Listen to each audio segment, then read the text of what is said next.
break down that little combination we put together for the end of class today. It basically had 4 different parts to it. The first part, we were doing some Mayas with the roll up. And remember, Mayas are a variation of a figure 8. So we're making an 8 with our hips.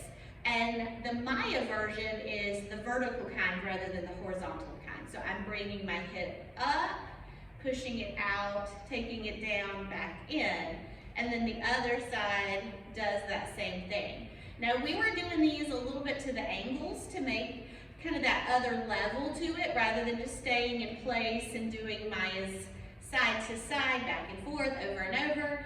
So we were turning a little bit to our right angle and going right, left, right, keeping it there, and now we're gonna roll that energy up through our body. And when I roll up, I tuck up my pelvis, I squeeze in my abs, and then I lift my chest in the end so that it looks like that.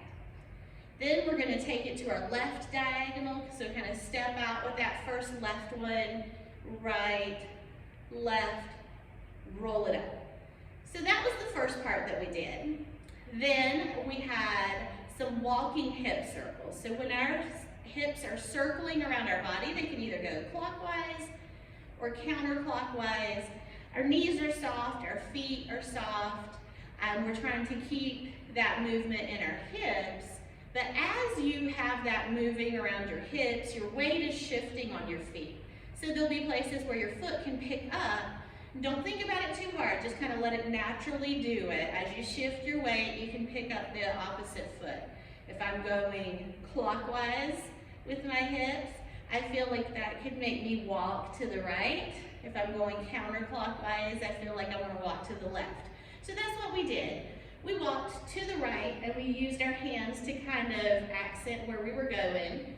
To the right for 2 circles, or maybe you might want to call it a circle and a half.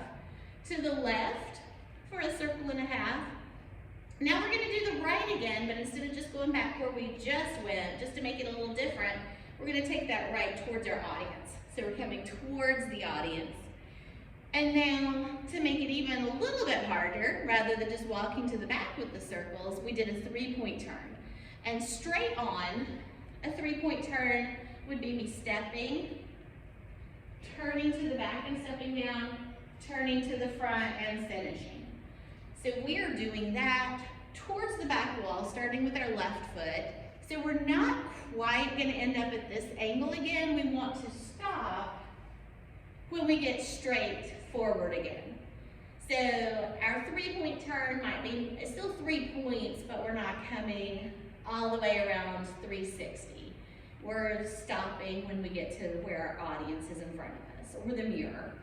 And then we brought our hands up and we did some chest accents.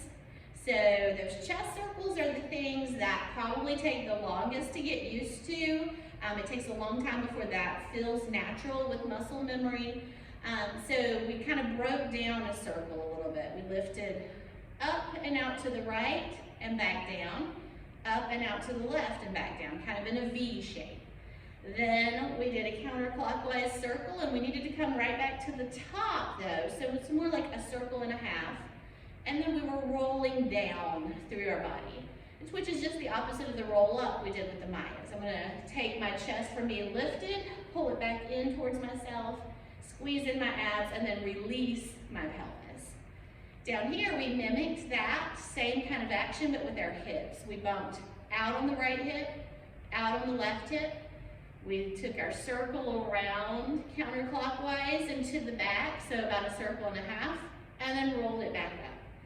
And those were the parts that we put together and just repeated several times to get a kind of get in a good practice and drill of those different parts. Now keep in mind, every time we do the drop-in lessons, you're learning something new each week, something different. We're still drilling these basic belly dance moves, but we're just putting them together in different combinations. And it's not anything that you have to try to memorize from one week to the next. You're just having something that you could practice with, and it can help you build those figure 8s and Mayas and circles and the different moves that we're using that week.